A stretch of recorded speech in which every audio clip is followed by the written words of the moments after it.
मेरे प्रिय भाई बहन, मेरे इस चैनल पर आप सभी का मैं स्वागत करती हूँ। मेरे चैनल पर नए हैं तो लाइक सब्सक्राइब कीजिए और शेयर कीजिए। आइए परमेश्वर के वचनों में से हम कुछ देखते हैं।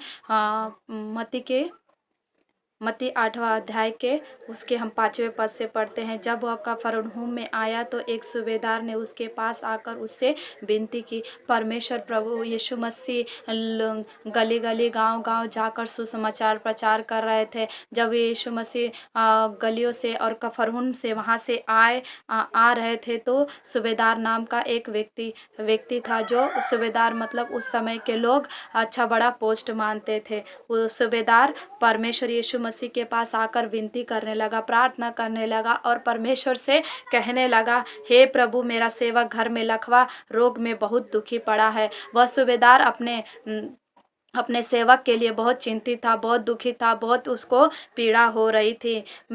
और उसका जो सेवक था वो घर में लकवा के रोग से बहुत ही पीड़ित हो रहा था। उसे बहुत पीड़ाएं हो रही थी क्योंकि उसे लकवा की प्रॉब्लम थी।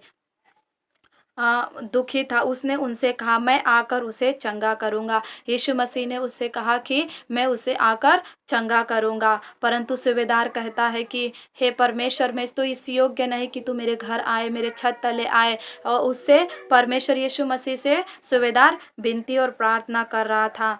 सूबेदार ने उत्तर दिया, हे प्रभु, मैं इस योग्य नहीं कि तू मेरी छत तले आए, परंतु केवल मुझसे कह दे, मेरा सेवक चंगा हो जाएगा। वह कहता है, सूबेदार कहता है कि परमेश्वर यीशु मसीह, तो अगर यहाँ से भी कह दे तो मेरा सेवक चंगा हो जाएगा। सूबेदार का विश्वास कितना बड़ा था मेरे प्रिय भाई बहनों। वो अपने आप को नम्र किया, अपने आप को छोटा करते हुए परमेश्वर से विनती और प्रार्थना कर रहा है कि मैं इस योग्य नहीं हूँ परमेश्वर, कि तू मेरे छत तले आए। आज हमें भी अपने आप को जांचना है मेरे प्रिय भाई बहना। जब वह सूबेदार बड़ा पद अधिकारी होने के बाद भी वह अपने आप को नम्र किया, अपने आप को छोटा किया, तो हमें अपने आप को परमेश्वर के सम्मुख कैसे नम्र और दीनता के साथ हमें परमेश्वर के सम्मुख जाना, घुटने पे होकर परमेश्वर से हमें विनती और प्रार्थना करना है कि परमेश्वर, तू मेरा परमेश्वर है, तू मुझे चंगा करने वाला परमेश्वर है, मेरा छुटकारा देने वाला परमेश्वर है, मेरे घर का उद्धार करने वाला मेरा परमेश्वर है।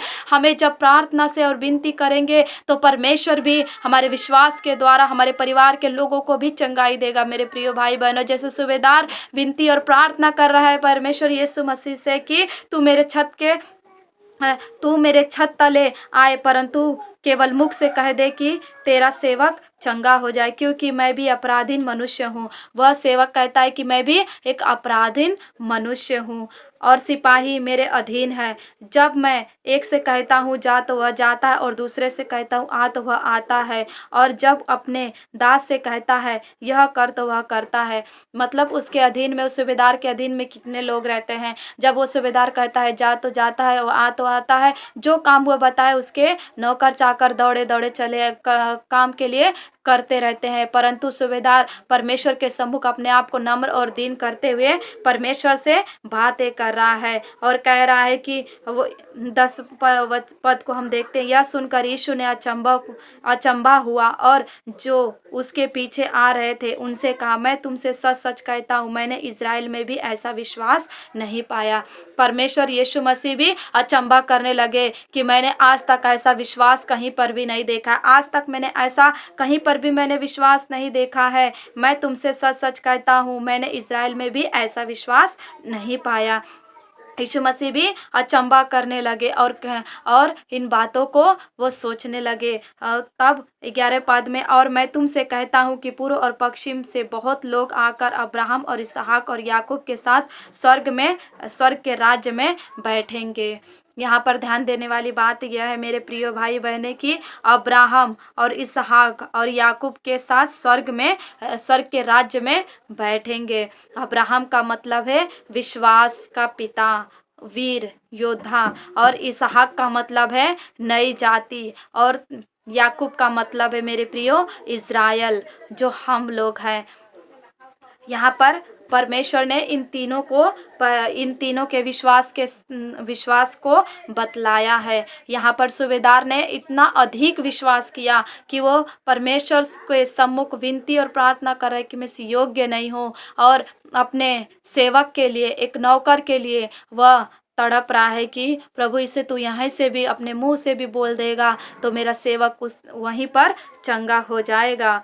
और परंतु राज्य के संतान बाहर अंधकार में डाल दिए जाएंगे, वहाँ रोना और दांतों का पीसना है। तब यीशु ने सूबेदार से कहा, जा, जैसा तेरा विश्वास है वैसे ही तेरे लिए हो। और उसका सेवक उसी घड़ी चंगा हो गया। यहाँ पर हम देखते हैं कि मेरे प्रिय भाई बहनों 13 पद में यीशु ने सूबेदार से कहा, जैसा तेरा विश्वास है वैसे ही तेरे लिए हो जाए। और उसका सेवक उसी घड़ी चंगा हो गया। जब प्रभु यीशु मसीह ने बोला कि जा, तेरा सेवक चंगा हो गया, तो उसी घड़ी उसी समय उसका सेवक जो लकवा रोग से ग्रस्त था उसी समय वो चंगा हो गया। हम परमेश्वर के वचन के लिए हम धन्यवाद करते हैं कि यहाँ पर सूबेदार के विश्वास को परमेश्वर ने इस बाइबल में, पवित्र शास्त्र में सूबेदार के विश्वास को परमेश्वर ने बतलाया। पवित्र आत्मा की अगुवाई में ये पवित्र शास्त्र लिखा गया है। मेरे प्रिय भाई बहनों, हमें भी नम्रता के साथ अपने आप को छोटा करते हुए दीनता के साथ हमें परमेश्वर में परमेश्वर से हमें प्रार्थना करना है। अपने विश्वास को भी हमें दृढ़ और मजबूत करना है। आने वाले समय में दुख और तकलीफ, समस्या, कठिनाइयाँ ऐसी आएगी कि हमारे विश्वास को अभी परखा जाएगा। हमें विश्वास में धीरज के साथ बने रहना है। जब हम धीरज के साथ बने रहेंगे तो परमेश्वर ने यहाँ पर तो अब्राहम, इसहाक और याकूब के विश्वास को भी दिखाया है। अब सूबेदार के विश्वास को भी यहाँ पर परमेश्वर ने प्रकट किया है। हमें भी ऐसा सूबेदार के जैसा विश्वास रखना है कि हम विश्वास करने के द्वारा ही रोगी चंगा हो जाता है, विश्वास करने के द्वारा अंधे देखने लगते हैं, क्योंकि परमेश्वर यीशु मसीह के नाम से ये सब कुछ हो सकता है। मेरे प्रिय भाई बहन, जब परमेश्वर यीशु मसीह ने कहा कि जा, तेरे विश्वास ने वो तेरे दास को, तेरे सेवक को चंगा हो जाएगा, वैसे ही उसके विश्वास के द्वारा उसका सेवक चंगा हो गया। मेरे प्रियो, वैसे हमें भी विश्वास के साथ हमें परमेश्वर में बने रहकर परमेश्वर की सेवा में हमेशा तत्पर रहना है। यीशु मसीह के नाम से आमीन।